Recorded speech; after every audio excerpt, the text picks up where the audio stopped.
I tend to not like introducing authors at our festival, and that's really for two reasons. One, I genuinely enjoy giving other people the chance to introduce their favorite authors. I think it really is awesome to watch. And also, I generally prefer to experience our book festival meandering around the pavilions, silently simmering in my own anxieties, like a dad on a sideline watching his kid take the field for the first time.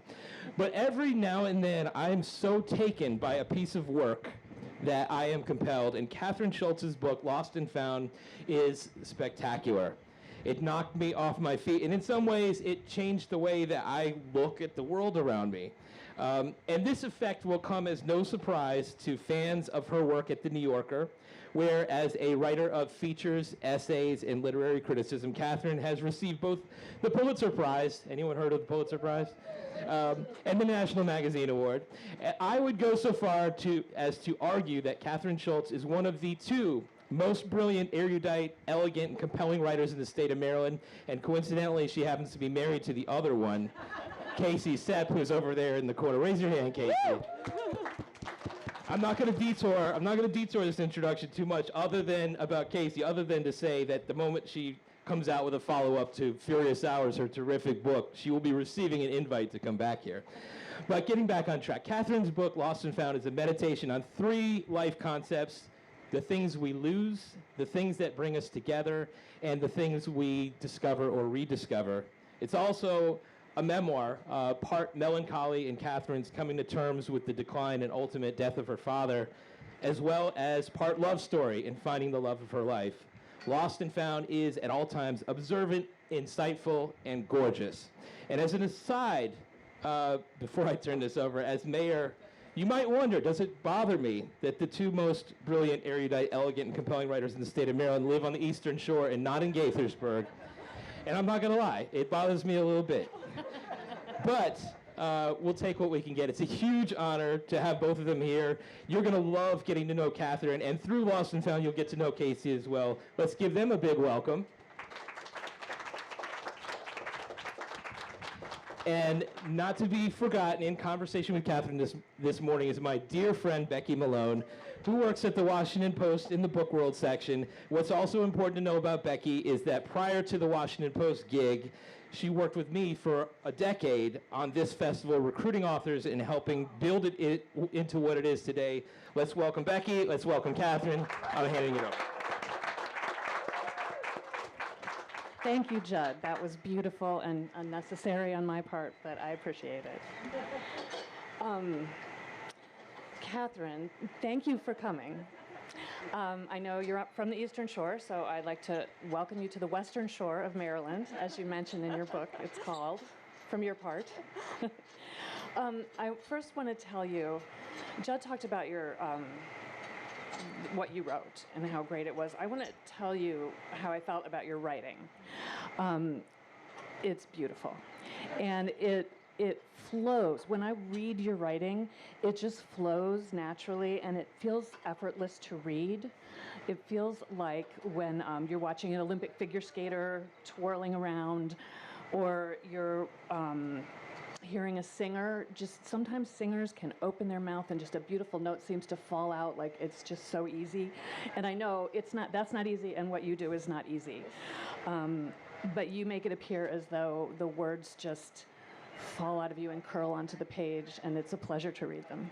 So thank you for that. Thank you. You start your book talking about the illness and the loss of your father, who sounds like he was larger than life, like he filled a room. For people who haven't read the book, can you introduce him? I would be delighted to, but before I do that, I do just want to, speaking of introductions, I see that our mayor has already absconded, but oh, no, there he is. Thank you. That was truly one of the loveliest introductions I've ever had, and also the only one from a mayor, so I'm grateful. And I'm really grateful to all of you for being here. I know it's approximately 1,000,000 degrees, and also there's many things competing for your attention on a Saturday morning, so it means a lot that what you want to do is come out and think about books and ideas and language, so it's wonderful to be here, and I will just briefly echo Judd and say, you don't need to buy my book, but please do buy some book before you leave. Support Politics and Prose and all these wonderful indie bookstores that keep our communities of readers and writers alive. That is the end of my moralizing spiel, and I would be delighted to tell you about my dad. My dad was a really remarkable person. He was born to Polish parents in Tel Aviv in 1941. They had both fled the coming war, and by the time my father could walk, he had lost basically his entire maternal line in Auschwitz. And then subsequently for many years, he was kind of kicked around the globe by the combined forces of geopolitical violence and poverty. And then finally, his family was able to get refugee visas, and they settled in Detroit. And one of the things that was really remarkable to me about my dad certainly is that immigration story, and it's actually much wilder than that, but I'll leave the details for readers. But what was incredible to me was that he had this childhood of real trauma and violence and dislocation and deprivation, and yet he somehow emerged into adulthood as just the most joyful and generous and compassionate guy you could ever hope to meet. He was truly brilliant in both senses of the word. Brilliant. He spoke 6 languages. English was the last one he learned. He was more fluent than I could ever hope to be, and had an incredible memory and was amazingly astute about the world. But he was also brilliant the way the sun is brilliant. He would walk into a room and people would just kind of gravitate towards him. He warmed everything up. So it was such a privilege to grow up as his daughter and grow up in that kind of presence and have him sort of share his sensibility about the world with me.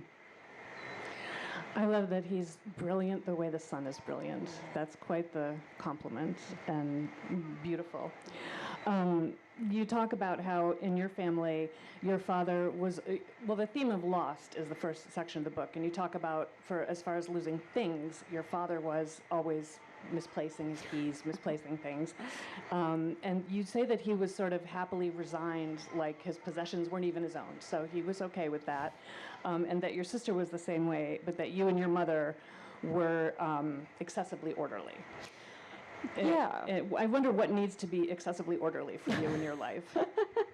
Well, first I'll just say for those who haven't read the book, right, this first section, Lost, it's anchored in the death of my father and over kind of a meditation on losing the people we love. But it really is about the weirdness of this category of loss, the fact that we would, put my father in it, but also put, my car keys or my cell phone or an election or our faith, like all these strange things that go into this same category. And yes, part of why my father made a convenient anchor for that wasn't just that I had lost him, and it wasn't even that he had suffered these enormous losses that kind of stake out like the far end of that category, survived something like the Holocaust.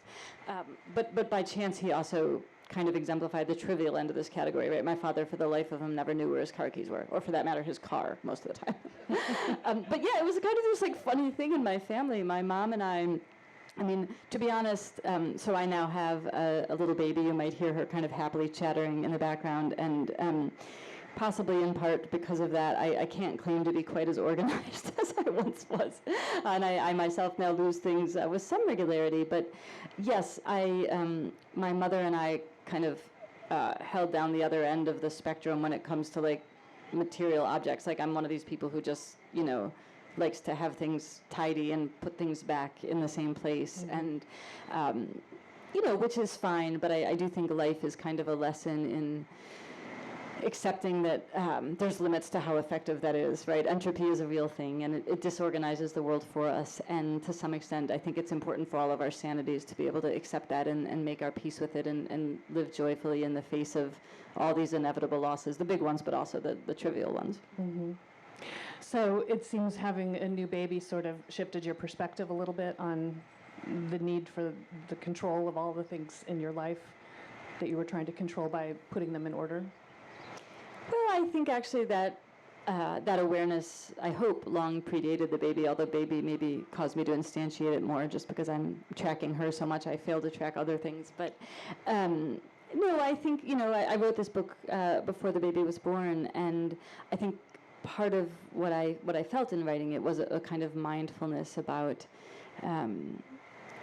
this inevitability of loss and how it is that we figure out how to live a good and rich and meaningful life in the full knowledge that everything that we have, we are someday going to lose. So, no, I think, or I hope at least, that awareness is something that's been with me for a long time. That's good. That's important.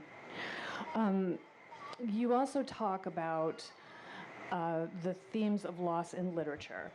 You mentioned there was an Italian Renaissance poet, and all the way till L. Frank Baum had a story with Lost Things, and P.L. Travers and Mary Poppins.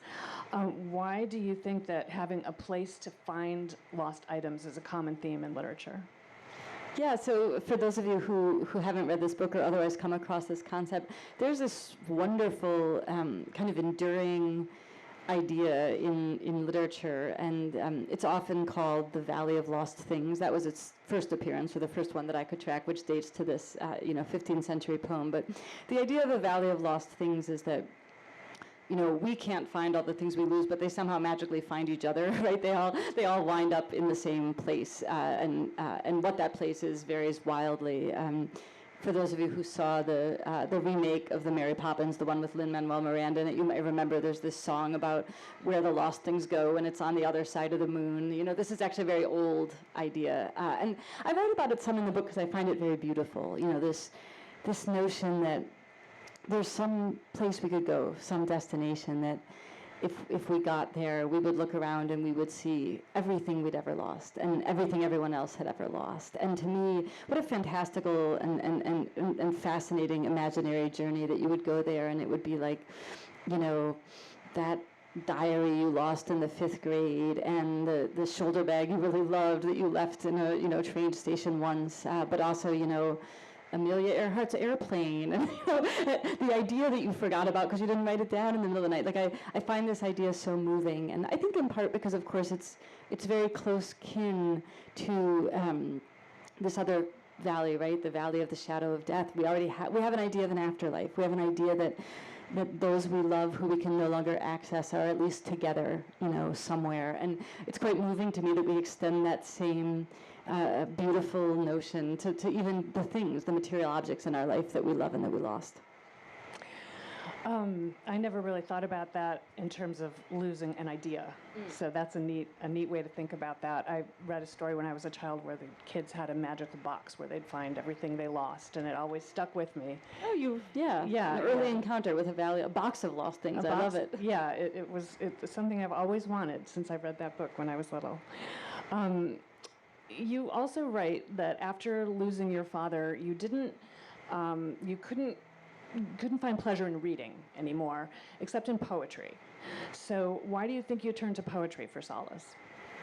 It's such a good question. I do love poetry. I loved poetry long before my father died, and in fact, my father is a major reason why I loved poetry. I have this very vivid childhood memory of him kind of busting into this room where my sister and I were playing. We couldn't have been but like 6 years and 9 years old or something like that. And there he is with his Norton Anthology of Poetry, and he's like reciting Kubla Khan at the top of his voice. It's like, a 6-year-old doesn't know much about Coleridge or anything else, but it certainly made a big impression. And I really have always loved poetry. And in fact, I sort of think of this book as kind of a covert poetry anthology. There's quite a lot of poetry in it, and a real pleasure of it was getting to introduce readers or reintroduce readers to poems that have been meaningful to me. But in terms of why I could find solace and enjoyment from poetry and not from much other reading after my father died, I think that novels or nonfiction, they sort of require you to leave the rest of the world and enter their world, and just kind of give your mind and your imagination to that book for the time being. And I think I couldn't quite do it. I didn't want to be away from my grief, which I think is a dangerous but common thing that happens to us when we're grieving. You feel like it's a betrayal to be doing something else, and you kind of want to stay inside it. And I didn't have the desire or the attention span or whatever it took to kind of sit there with a novel, even a wonderful one, which was very strange for me. That's normally where I go right away when I, both for just pleasure, but also, to get away, and to be reminded of all the many wonderful things in life, including brilliant writers. But, with poetry, well, for one thing, I think poetry does an exceptionally good job with grief and with love. That's why there is so much of this in this book. And even the longest poem is shorter than the shortest novel, pretty much. And as a result, there's an enormous amount of kind of pressure per syllable, as it were, on the importance of what you're reading. And it really distills a lot of the emotional experience of life and of these momentous moments of life, like grieving or falling in love. And I don't know, I think for me it was kind of the right dose of the medicine I needed at that time, if that makes sense. Yeah, that does make sense. Were there particular poets that you turned to the most, or certain poems that meant the most to you? Well, many of them do show up in the book, but, very vividly, I describe this in the book, I remember my partner reading to me Walt Whitman's beautiful poem, Crossing Brooklyn Ferry, which, if you've never read, you absolutely should, and which actually transformed for me my experience of my father's death, and in a very beautiful way just put his life in a kind of perspective for me, and that was true, of other Whitman poems I read at the time. I obviously thought quite a lot about the Elizabeth Bishop poem, One Art, which, if any of you know it, is basically, much like this book, is about the strange category of loss and, how to make sense of the fact that we lose our car keys, but also, our loved ones. So, those were a handful of them, but there are a great many more. Had you known about that poem before, or did you stumble across it after? No, I had already. That was an old standby in my inner anthology, as it were. Okay, that's nice. You write about something called bereavement hallucinations, which I found very interesting. Can you tell us about your experiences with those? Yes, my experiences with those were annoyingly non-existent, but I'll tell you what they are. So bereavement hallucinations, they're actually very common. They're shockingly common. This is when someone you love has died, and you have the very strange experience of seeing them or hearing their voice, or sometimes just feeling their presence. I'm seeing a lot of you nod, and I'm not surprised, because, as I said, they're really common. Enormous percentages of people who lose someone they love have this kind of experience. And in fact, there's beautiful studies of married couples and widows, and when one half of a couple dies, the frequency of bereavement hallucinations grows up in exact proportion to how long they were married. It's really interesting. It's like your mind just cannot believe the person isn't there, and so they, in some sense, continue to be there. Or if your cosmology allows, there's many ways to interpret this experience, obviously, and one is that loved one, the essence of them has persisted, and they're letting you know they are still there in some way, shape, or form.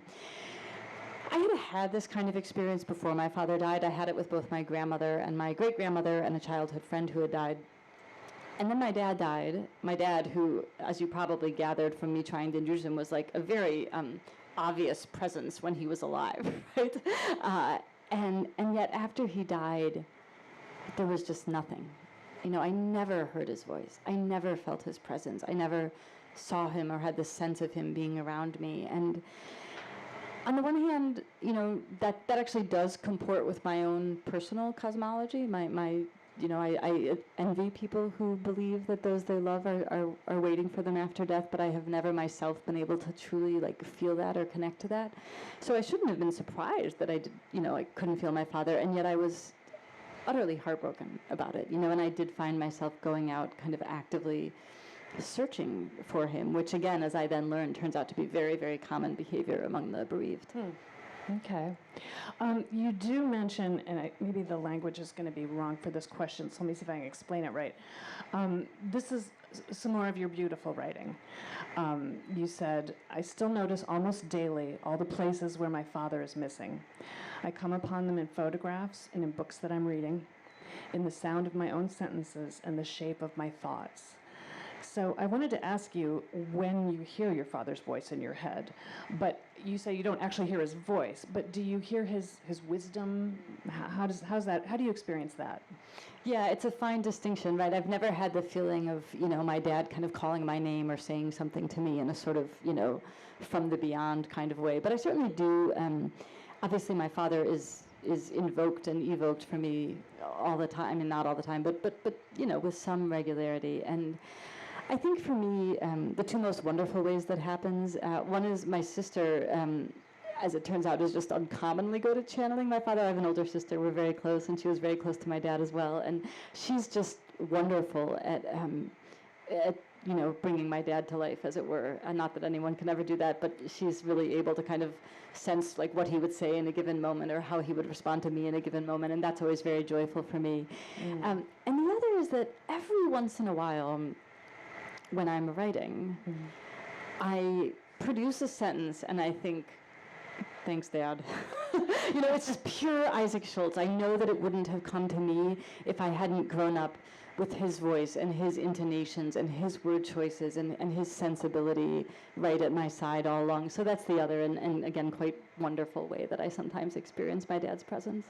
That's a great tribute to him, that you experience sort of his voice in your writing. And you're such an amazing writer. That's a really beautiful way to have him carry on, in the world. I like that. You noticed also, and I promise we'll move on from the grieving in a moment, but I have one more question about it. You noticed that sadness is not one of the 5 stages of grief. And you wrote really beautifully about how sadness kind of wove in and out of your grieving process. You wrote, I found sadness to be, in every sense, a vulnerable thing, a small neutral nation on a bellicose continent whose borders were constantly overrun by more aggressive emotions. And you also said that the whole lesson grief teaches us is that we're not in control. It seems like you're saying that sadness has sort of a randomness to it, and that, since things that are sort of in a pattern are easier for us to cope with, do you think that's why grief is so awful? Because it doesn't follow a pattern that we know? I think that's part of it. I think grief is fundamentally awful because we only grieve those we love, and they're gone, and we can't be with them, and it's very, very hard to make your peace with that. But it's certainly the case that one of the real difficulties about grief is, in addition to the large thing we don't have control over, which is we lost someone we love and we can't bring them back, we don't have control over all the small stuff, right? We don't have control over when we're not sad but feel that we should be, at a funeral or something. And when we are sad and it's incredibly inconvenient, you're in front of an audience of people or, whatever, you're at work, whatever it may be. So there's no question that the kind of unpredictability of grief and the fact that it also takes all these forms that, as you say, are a lot less becoming than sorrow. I think we all could be at peace with simply sorrowing over the loss of those we love. But of course, we also experience all these other things. We get annoyed, we get angry, we get bored, we, bite the head off of someone we love for no reason at all, except we're grieving and have no bandwidth for anything else. It manifests itself in us in ways that are not always sensible and not always pretty or becoming or in line with what we imagine grief would be. And I think that is a very, very difficult part of it. Yeah, it is surprising when it pops up. You talk about the first time that Casey met your parents. And you said before the day that they met, you hadn't noticed any similarities between the two of them, but doubtless because of their far more pronounced differences. But then listening to them talk, it made you see them in a different light. How is your wife like your father? It's very interesting, first I just want to say one thing about that scene where essentially the two main characters of this book finally meet. This is allegedly a memoir, but it's considerably more about these two people I love, my partner and my father, than it is about me. And there was a kind of satisfying thing about writing it, which is I wrote this book does not happen in the order that my life events happen. So in real life, I met my partner and then lost my father. But in the book, we meet my father and grieve my father and go through that lost section, and then we move on to love for all kinds of reasons, but chiefly I felt the trajectory of the book should be toward joy. But that structural decision had a really interesting side effect for me as a writer, and a really gratifying one, which is that after we grieve my father, after we process all my grief about him, after he's gone, and we turn the page and we meet my partner and we talk about love and we have this whole love story, this wonderful thing happens, wonderful for me, which is I got to bring my father back to life. And I got to bring my dad back to life on the page because, in fact, he and Casey did meet in real life. So the scene you're talking about is the first time these two main characters converge. And it happens in the context of a kind of idea I'm wrestling with in the book, which is how do we find love, right? How do we recognize it? How do we know what it is? And that is actually a really difficult problem, right? If you are looking for your wallet, it is not difficult to recognize it. You know exactly what it looks like. Even if you're looking for something you've never seen before, you know, like a dinosaur bone, you have a broad sense of what a dinosaur bone looks like, where it might be, you know, where these things have been found before. But if you're off looking for love, right? I mean, you don't know who it's going to be. You don't know where you're going to meet that person. It's a really, really hard search problem, right? So I wrestle with, like, well, how do we go about looking for it, and how do we recognize it once we find it? And of course, classically, one of the ways that we recognize love is it has been modeled for us, right, by our very earliest caregivers. And we often hear about this in a kind of negative sense. You know, you saw this kind of, you know, talk within psychology and psychiatry and therapeutic circles about how, you know, if you have some kind of damaged relationship with a mother or father or caregiver, it can be very difficult to find love, or you kind of recreate those patterns and love becomes this painful thing for you. But of course, it's also true if, like me, you were very lucky and had, you know, doting and wonderful parents who did everything in their power to, like, love you and tend you and give you a good life. And so, of course, you know, we recognize love from this early model, and so it should not have been surprising, and yet it was surprising to me in the moment that I suddenly thought, oh my gosh, you know, actually, yes, these two main characters of my life do remind me of each other. And as you say, that was startling in part because, right, obviously, different genders, different ages, very different self-presentations in some ways. My dad was this, like, very gregarious guy who would dominate a room, which is not the nature of my partner. But on the other hand, they were both, and obviously my partner is still very much with us, thank goodness. They, you know, are unbelievably brilliant, unbelievably kind of self-made thinkers, you know, people who in some ways found their own way to the life that they wanted, and had such a forceful intellect that they made their path in the world towards who they wanted to be. And people who just love knowledge and love learning and are genuinely observant about the world and fascinated about the world. Coincidentally, they both also have astonishing memories. I mean, almost photographic recall, and a kind of just inner clarity and fortitude that I find rare. You know, they had I think probably because both of them in many ways did educate themselves, they have very independent minds. You know, part of why I love being with my partner is she thinks about the world in ways that are constantly refreshing and interesting to me, because they don't feel glib and they don't feel parroted, and they might not be the conclusions I would reach because she's always on this kind of beautifully independent train of thought, and it's lovely to be around. So I think in the kind of core way, you know, yes, they also both loved literature and delight in language and use it interestingly, but in this kind of deep core way, I think their minds reminded me of each other. And of course, because I am who I am, like, that's how I fall in love, right? Like, straight through the prefrontal cortex. You know, it's going to be through the intellect, and so that's why and how, I mean, among many reasons, how I fell in love with Casey and a lot of what I loved about my dad. And it was beautiful in that moment to realize, like, oh, these minds have something in common, which incidentally I think they realized about each other too right away. They just, you know, got a kick out of each other from the moment they met. Mm-hmm. Did your mother or sister ever see any similarities between them that you hadn't noticed till they pointed it out? I think my mother did, for sure. Yeah, I think my mom did. I mean, you know, she was married to a man for 49 years. I think she knew him pretty well. That's neat. You seem to find comfort in nature, both in reading about it and in being in it, running, hiking, camping. Why did you and your wife have your first fight about a bear? I'm like half tempted to take your mic and hand it to Casey, and we'll relive it for you guys. No. Yes, so in the found section of this book, which is the second section of this book, which is about this kind of broad category of discovery and the joy we find in finding things, obviously the heart of that category is about the most wonderful thing I ever found, which is my partner, and quite a lot of it is just revels in telling this love story, because a love story is a wonderful thing to tell.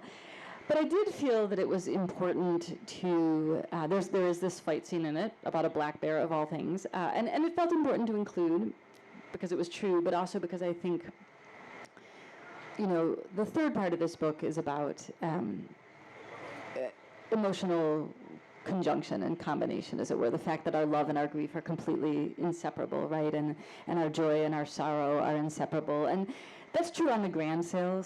I said earlier we only grieve what we love, but it's true on the micro scale too, right? You can be madly in love with someone and feel that you have just the relationship you'd always dreamed of, which I do feel, and you are still occasionally going to fight with your partner or get annoyed with her or disagree about things or whatever. So it felt important, the kind of texture of reality, right? The friction of reality felt important in there.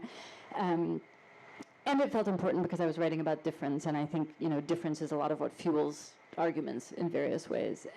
But yes, we were in the beautiful Shenandoah Valley and out hiking for the day, and we saw a black bear, which is, it's always wonderful to see wildlife in the actual wild, and so that was marvelous and all. But this somehow turned into a debate about whether you are more likely to see a black bear if you are just out hiking for the day, if you're deep in the backwoods, like on a backpacking trip. And the chief thing I should say about this fight, I won't bore you with the details, the chief thing I should say about this fight was I was on the losing end of it. I began the entire thing with a slightly ridiculous claim. I mean, you don't need to know anything about nature or anything about black bears to be able to imagine that actually if you're in a very populous place with a lot of people who are careless with their food and there's big garbage cans all around, there's going to be a large black bear population. So I don't know what I was thinking in advancing any other kind of theory. But yes, I mean, it turns out that even the glories of nature do not always render you immune to interpersonal friction, but in many ways it's one hates to call a fight wonderful, but the reason I dwell on that fight in the book is that it illuminated, I think, for me, part of the engine of why fights happen, and therefore how to kind of take apart that engine and not fight, which, to be clear, is not to say not disagree. I think disagreement is really important. I said earlier, one of the things I cherish about my partner is her incredibly independent mind, and I would grieve it beyond measure if she always agreed with me. But part of what I was trying to kind of parse and understand via that scene was how do you disagree with someone and not let it become, which I think is what happened, not let it become a little door through which fear comes in or anxiety comes in, because those, I think, are the things that actually fuel fights and turn otherwise completely benign or interesting disagreements into actual arguments. Yeah, I think you're right. I think fear is at the basis of picking fights. So yeah, that was very interesting. I do want to take a moment to open it up to questions from the audience. So if you have any questions, there's a microphone over here. And we'd ask that you come up and ask your question there so that everybody can hear what you're saying. And don't all run at once. Looks like we have one.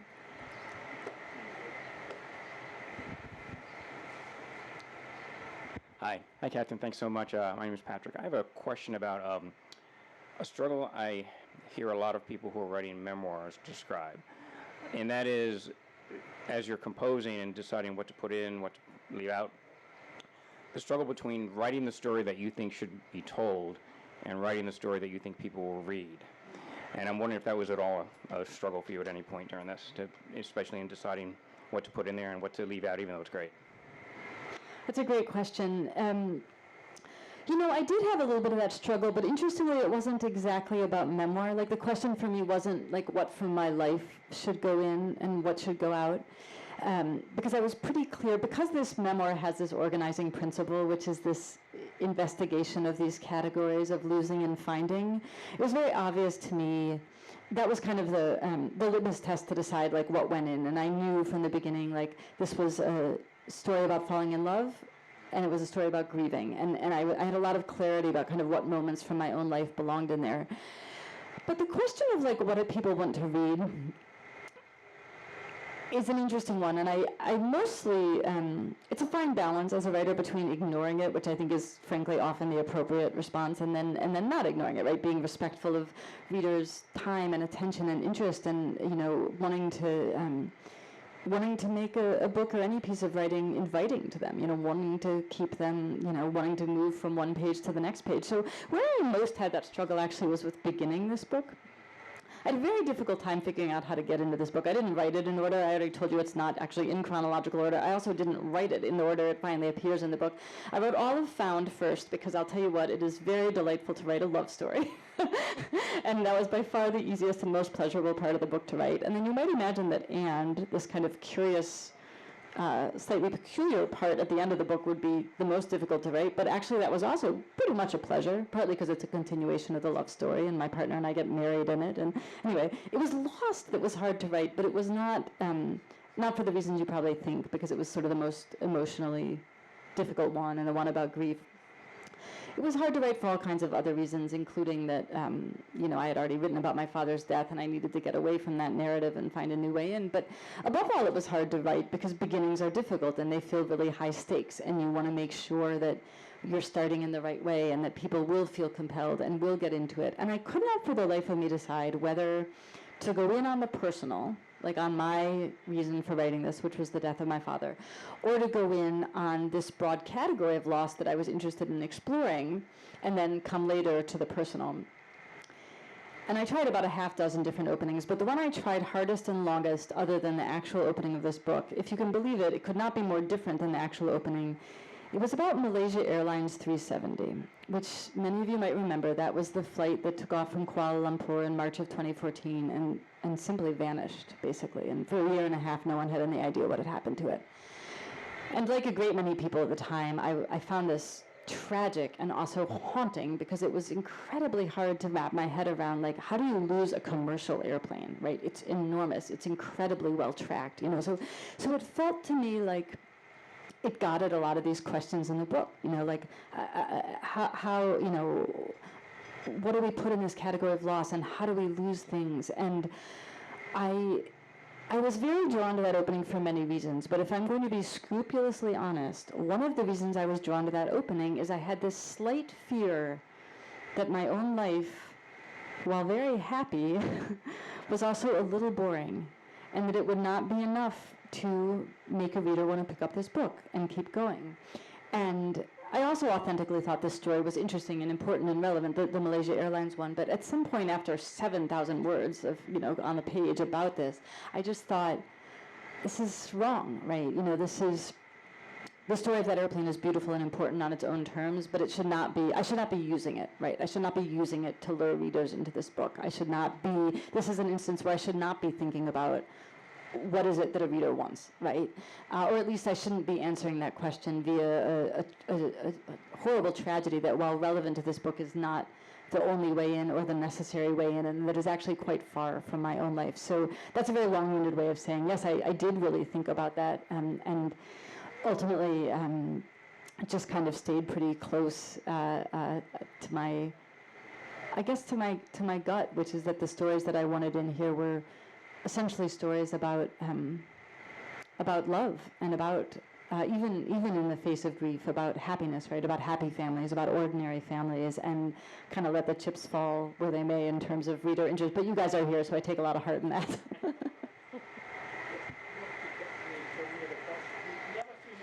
Okay, are there any other questions from the audience? I'll call on you guys, so someone better come on.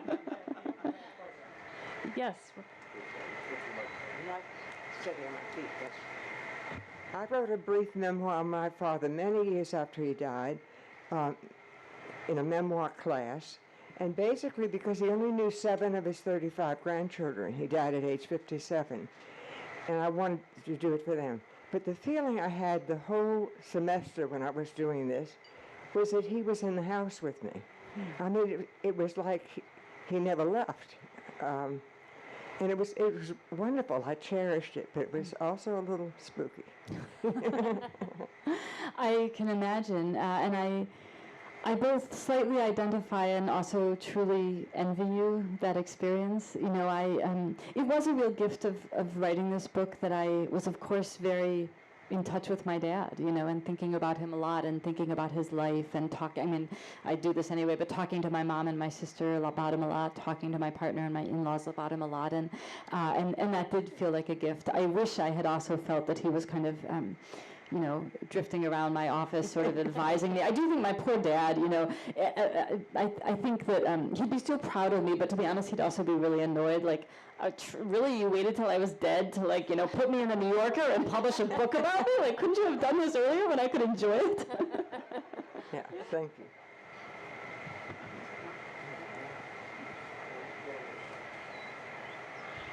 I love your book, and I just wanted to know, how do you write such personal things for the world to see? And did you struggle with, do I really want the world to know all these details about my life? I think the answer to that question is supposed to be yes, but the honest answer is no. I am, well, several things. First of all, I'm not a terribly private person. But I certainly was mindful writing this book that other people are, and that I was telling other people's stories. My partner is a more private person than I am. I think in some ways my sister is a more private person than I am. And I was, of course, always aware that it's not that these weren't my stories to tell, it's that they weren't only my stories to tell, right? I mean, any story I tell in here is also my partner's story, or my mom's story, or my sister's story. I actually tell very beautiful stories that are truly my father-in-law and my mother-in-law's stories in this book, and I'm unbelievably grateful to all of them for just truly and graciously and generously letting me do so, and letting me do so on my own terms, and kind of championing the whole project. But to be honest, I never felt, and still do not feel, excuse me, even now that readers can kind of talk to me about it because they've read it, I never felt the kind of exposure or vulnerability that I think you often hear memoir writers talking about. And I imagine that's in part because the book is only sort of as a memoir, as I said. You know, it's not a terribly completist account of my life. Now, it is about these very momentous experiences, grieving and falling in love, but it's not like you get, you know, every detail of my life from, you know, birth to the present day. But also, I think because this is a book that is fundamentally about joy and about happiness and gratitude, and about the real love I felt in my family of origin, in the family I've made, in the family I married into. It just made a lot of things easy that I think for other memoir writers who are grappling with trauma or dysfunction or more difficult family histories, like I think all of that can be terribly fraught, and I am very lucky in that in my case it wasn't. So I just really didn't have a kind of sense of like exposure either in my most intimate circles or in the broader world, if that makes sense.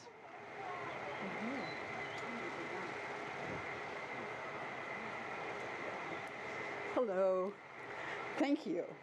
What a wonderful kickoff to this festival. I'm really interested in how you weave in work that sort of information, statistics, and whether there's a conscious decision that you make at what point you're going to weave those things in, and just how you work with that. It's a great question. In case anyone couldn't hear it, the question was, how do you, or how do I guess, weave in the more kind of philosophical or information or idea-driven parts of the book with the memoir and the personal parts? And it's a great question because it really was one of a handful of really determinative writing challenges of this book, because I did know from the beginning that was how it was going to work, right? I always knew that, as I said, this was only kind of partly a memoir. In some ways, these very personal stories about my dad, about my partner, were just, I don't want to say a pretext, but they were functioning as anchors for these broader explorations. So I always knew that, you know, things like statistics about how many things we lose and theories about why we lose things, or very interesting, you know, mathematical ideas about how to search for things, you know, or stories about other kinds of discoveries, you know, terracotta warriors, or dinosaur bones in Manitoba, whatever it may be. I always knew all of that was going to be in here, and I was very mindful not wanting to create a kind of whiplash in the reader, like, oh, we're in this kind of book. Oh, whoops, wait, no, we're in a memoir. Like, what's happening here? And so I did put quite a lot of thought into how to balance those things so that it felt like the memoir and the broader reflections were pretty seamless. Not that we don't move out of one into the other, but that there was a kind of graceful baton handoff, and most importantly, it just seemed very clear that the ideas, when we were in these kind of thinky sections, it felt important that they were always serving the story, right? That the story, or vice versa, that the story was illuminating one of those ideas, so that, if we were talking about theories of how to search for something, then when we turn the page and I'm writing about being in my 30s and being single and not having been able to find love, I'm able to draw on those theories to think about, like, well, why is this such a hard problem, right? So yes, it did, probably more than almost anything else, it required a lot of care, including in these like technical ways of like, well, where does the section break in the book fall? Like, when do I move out of one kind of prose and back into the storyline? So yes, you're a very observant reader. That was a big part of trying to figure out how to make the book work. So I think we have time for one more question. Anybody have one more question? Okay.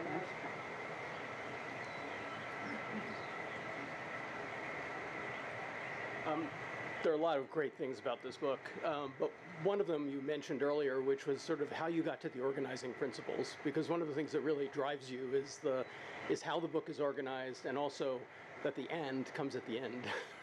So can you talk about that a little bit? Sure, yeah. So I just said one of the difficult things about this book was trying to, balance this back and forth between more abstract or universal information and ideas, and then my personal story. Typically, the other huge challenge in writing a book or writing anything, as I'm sure any writer in the room knows, is structure, right? Like, it's one of the hardest things to figure out. The great gift of this book for me was that I knew the structure from the very beginning. This book, in fact, came into being. It became a book idea the minute this idea of lost and found kind of entered my head. And I knew right away, okay, I have an opening section that's an exploration of this very weird category of loss, and it's anchored in the story of the death of my father, losing my dad. And I have this mirror image section that follows that is an exploration of this equally strange and interesting category of discovery, all the things we find. And that one is anchored in a love story and the story of finding my partner. And then there's this third weird section, which, to be honest, again, this section, as strange as it may be, brought the book into being because it was immediately interesting to me, which is the "and" section that comes at the end, which I think came about because I did find my partner and lose my father in relatively quick succession.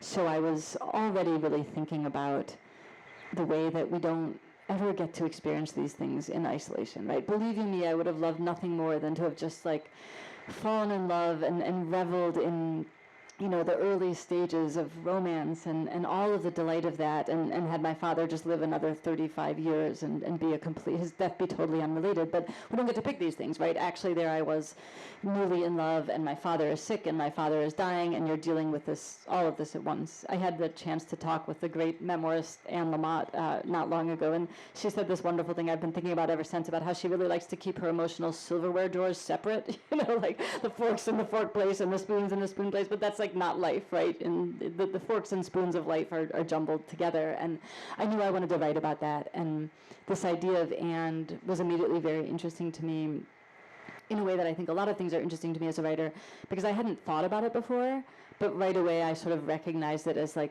defining feature of grown-up life. This is just, we all live with it in various incarnations all the time. You love your brother, but he drives you crazy, right? You adore your children, but you despise the ex-husband, but you wouldn't have your kids if you hadn't married him in the first place. We live with this kind of stuff all the time.